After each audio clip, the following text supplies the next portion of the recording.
Hello everyone, myself Prinkle Goswami, and I'm looking forward to talking with you today about my topic, that is immunity is the state of protection against antigens.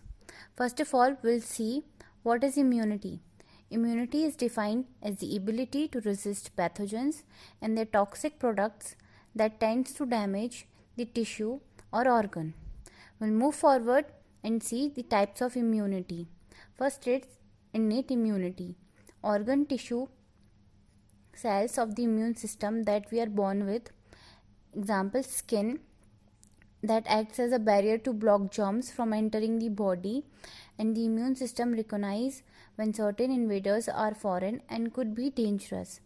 Second is acquired immunity that develops during our lifetime.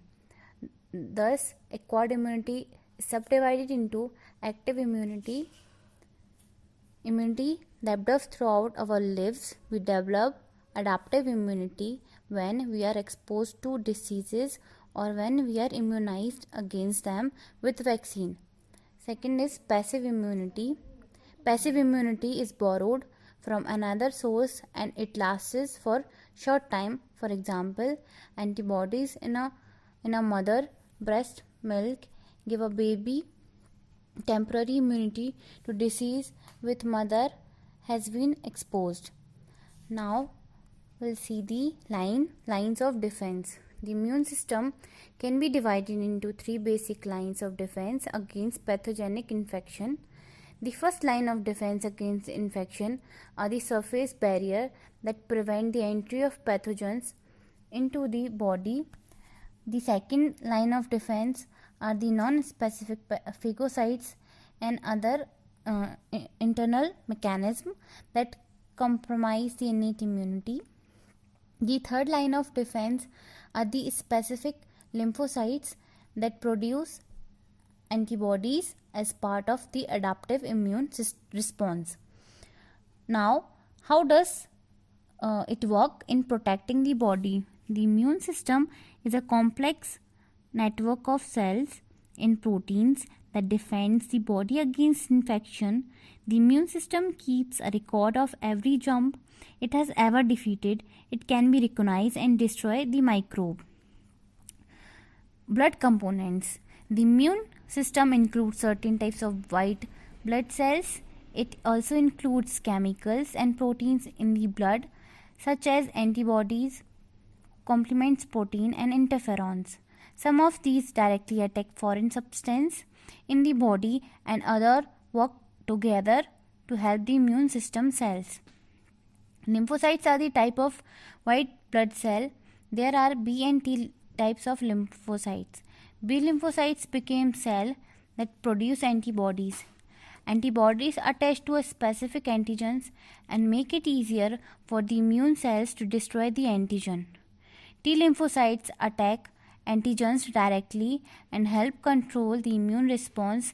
They also release the chemicals known as cytokinins which control the entire immune response.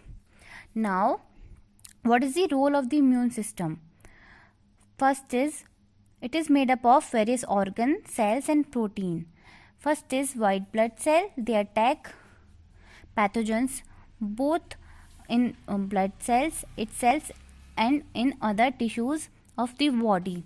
Second is spleen, assists the body in protecting itself against bacterial infection. Third is stomach and intestine. Acid in the stomach kills most harmful bacteria. Antibodies secreted by the intestinal cells attacks viruses in the intestinal tract. Fourth is lymph node. Lymph node holds the cell lymphocytes of the immune system. They recognize and eliminate invading pathogens. Fifth is respiratory system. The olia find hair-like projections like the airway and move contaminants and mucus upward and out of the respiratory tract. Sixth is skin. The skin forms a very effective barrier against invading pathogens. Now, how does the immune system work in our body? When the body senses foreign substance, that is called antigens, the immune system works to recognize the antigens and get rid of them. B lymphocytes are triggered to make antibodies, also called immunoglobulins. These proteins lock onto specific antigens. After they are made, antibodies usually stay in our body in case we have to fight the same germ again. That's why someone who gets sick with a disease like chickenpox usually won't get sick from it again. Although antibodies can be recognize an antigen and lock onto it, they can't destroy it without help. That's the job of the T cells. They destroy antigens tagged by antibodies or cells that are infected or somehow change. Some T cells are actually called killer cells. T cells also help signals other cells like phagocytes to do their jobs. Now, what will happen if dysfunctioning of the immune system? It includes common maladies such as allergies or asthma.